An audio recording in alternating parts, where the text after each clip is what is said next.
Bonjour mon ami, merci de me suivre sur cette deuxième vidéo sur le thème « Un chrétien peut-il écouter de la musique mondaine ?» Comme je disais, la musique c'est un art. Et tout art est une œuvre amenant de l'esprit. C'est-à-dire que tu ne peux pas, mon frère, ma soeur, écouter n'importe quoi. D'accord ? Tu ne peux pas écouter n'importe quelle musique simplement parce que tu aimes la mélodie et sans comprendre la portée des paroles. D'accord ? Tu ne peux pas faire cela. La réalité est que dans chaque mélodie ou parole, ce qui compte, c'est l'esprit qui en est à l'origine. Maintenant, j'aimerais te dire qu'il y a des artistes séculiers qui parlent aussi de l'amour, de la nature, d'une histoire ayant une bonne morale, ou encore par exemple de son chat, ou de son chien, de ses amis. Et pourtant, les paroles ne sont ni offensantes pour Dieu, et l'artiste s'affiche encore moins comme un enfant de Dieu.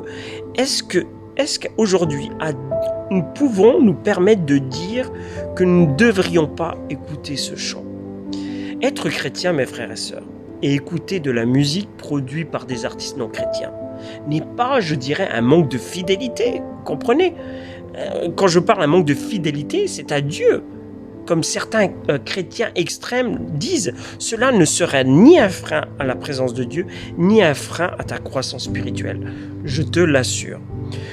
Aujourd'hui, ne fais pas l'erreur de tout mettre dans le même panier ou encore de juger un frère ou une sœur parce qu'il ou elle écoute une chanson que tu juges comme mal, juste à cause qu'elle est chantée ou qu'elle a été chantée par un artiste qui ne professe pas Jésus-Christ comme son Seigneur. Ainsi, crois-tu vraiment qu'un artiste chrétien pourrait écrire un chant dans lequel il ne parle pas directement de Dieu, ou dans la mesure même où il obéit à Dieu à travers ce qu'il écrit? Nous devrions vraiment, mes frères et sœurs, et là je m'adresse à tous, nous devrions vraiment faire preuve de sagesse et de discernement, où nous devons même nous-mêmes exercer notre discernement, afin, je dirais, d'entendre une chanson. Avant même d'écouter une chanson, nous devons vraiment faire preuve de discernement. Exercer notre discernement avant tout afin de connaître l'influence, de reconnaître l'influence que peut avoir une musique sur nous.